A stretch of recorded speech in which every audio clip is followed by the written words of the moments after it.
It's a Monday during high school football season, which means we have Class 5A rankings again. Ton of movement this week in Class 5A, ton of fun games coming up. I want to give a quick little spiel. If you're looking for other classes or just want to learn more about other classes, go watch those other videos. We appreciate you guys for listening. And after these rankings, if you feel like something might have been different, if you got an opinion, leave it in the comments. We love reading them. We want to see what teams outside the top 16 should we be keeping an eye on. Who do you think should be higher? Who do you think should be lower? Leave a comment. Let us know what you think. I always love reading those. Again, I don't make the rankings. I simply am the middleman. I'm kind of like explaining what our rankers say. I got my rankers notes right in front of me, so that's how I explain it. But without further ado, here we go. Show you Class 5A. Ton of movement, some new teams. But nevertheless, let's get right into it. Starting with 11 through 16. At number 16, Iowa City West. Again, 15 and 16, two teams that just got done playing each other. Urbandale with a nice win. I think you could have made an argument that should have been our team of the week over Cedar Falls. A few teams could have been our teams of the week, but Urbandale was one of them that we talked about, and they get a nice win over Iowa City West, 31-17. Both those teams stay in our top 16. But moving on, Cedar Rapids Kennedy. This is a really good team, a really good 0-2 team. Obviously playing Dowling and then PV. Want to give a shout out to Vincenzo Gianforte. I don't know if I'm saying that correctly, but heck of a game. I know he threw for over 400 yards and really tried to will that team against PV, but couldn't quite do so. Just a heck of a game going into double overtime. And shout out to PV getting the nice win over Kennedy. So that they'll move up to 13 and slot above Kennedy this week. But that was a heck of a game. One of the games that kind of fell under the radar with all the other craziness that happened. But that was a really good game to follow and see the final score of. But another really pair of teams that just got done playing each other at 12 and 11, Hawkeyes and Hawkeyes Northwest. Hawkeyes led most of that game. Northwest at home ended up winning the first ever Civil War matchup. I think they called the Hawkeyes Bowl. I'm not sure what the details are, but Hawkeyes Northwest with a come from behind win, down 17-7 in the third quarter, able to come back and pull that one off. So they will jump over the Warriors. Both those teams very quality teams and are going to look to make some noise the rest of the way.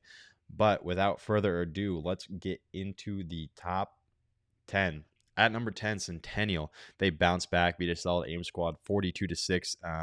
And they're going to look to get revenge against the Cedar Falls team that beat them in the first round of the playoffs last season. Again, Cedar Falls was our team of the week.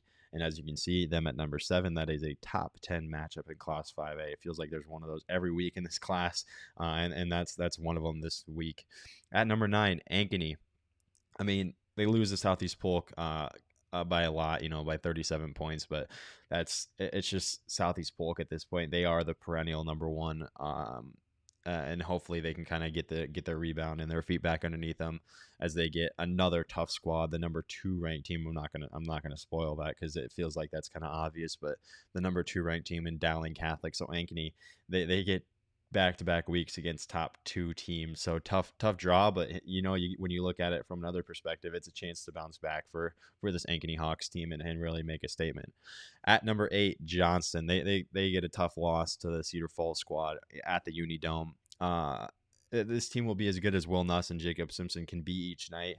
Obviously, their defense just gets better as the year goes on, and it was just a tough loss week 2 inside the dome. You're playing a Cedar Falls team that was looking to bounce back after a loss to Prairie, and that's exactly what they did. So really, Johnson, that they're going to fall to number 8 this week, and Cedar Falls is going to jump right back in at number 7. And speaking of, it was a huge win. If you listen to the week 2 preview show, Nick and I talked about a perfect bounce back spot for Cedar Falls, and I think that's exactly how they treated it. You lose the Prairie in week 1 as a top 5 team, and you kind of fall a little bit, but hey, you know what? You look at it and you get a shot to beat the number 2 team in the state, the then number 2 team in the state, and that's exactly what they did.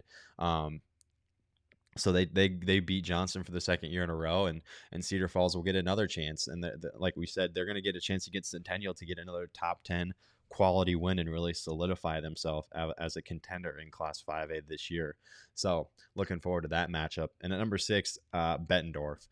Another dominating performance, beating Davenport West 48-0. I think the jury was still kind of out on them after week 1 in their win.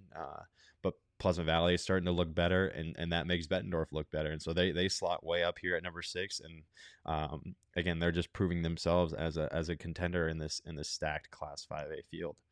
But without further ado, let's get into the top 5. At number 5, Valley, 0-2, but two really good teams they've played so far this year, and it was a tough loss against Dowling Catholic.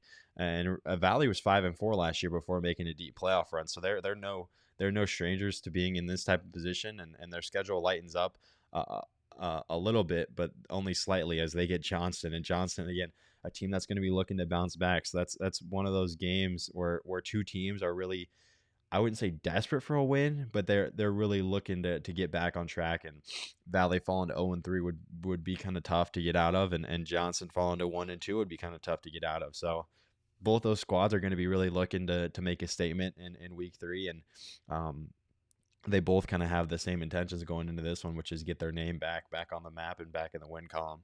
But at number 4, another big victory for Linn-Mar, and it feels like that's one of the quiet teams in this top 5. Not a lot of people are talking about them, but I'll go ahead and do so. They beat CR Wash 49-7. Dylan Mazinski and Tyree Allens each have over 250 yards on the ground to start the season. So Linn-Mar proven to be a force in top 5, and they'll continue to sit in our top 5 for now.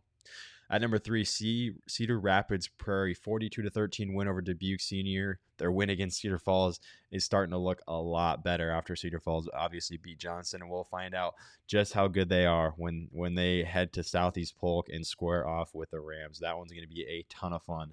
Number 3 versus number 1 in Class 5A is a treat this early in the season, and we're gonna get to know a lot. We already know a lot about Southeast Polk, but we're really gonna get to know a lot about Cedar Rapids Prairie and the Hawks. At number 2, Dowling Catholic, they beat their rival 14-0, led by Rashad Davis, proven to be a superstar in the state of Iowa. 128 yards and another 2 touchdowns. They get 1-1 Ankeny next. So Dowling obviously beating Kennedy, beating Valley, and now getting a chance against another top 10 school in Ankeny.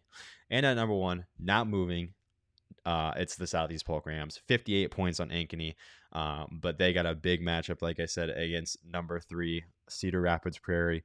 Really going to get to kind of put the foot down and prove themselves as the number 1 team in the class, and really by a long shot with a win this weekend.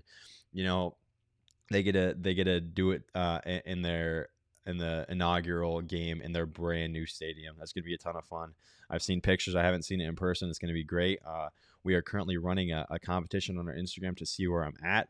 Going to be filming this week, so Rams fans, Hawk fans, if you're wanting me to film that game, head over to Instagram. You just got to comment and tag somebody. But nevertheless, that one's going to be a ton of fun, ton of media coverage there. And like I said, the inaugural game in their brand new stadium. Going to be a ton of fun this week, just like it was last week in Class 5A. Appreciate you guys for all tuning in. Be sure to follow IA Football and IA Sports across all socials. And like I said, leave a comment. What do you think? Give me an upset? Give me a bold take. What do you like? What do you dislike about these rankings? We want to hear your guys' opinions because we value them, and I really enjoy reading what you guys think about our rankings. So without further ado, hope you guys have a great Labor Day and stay safe this week.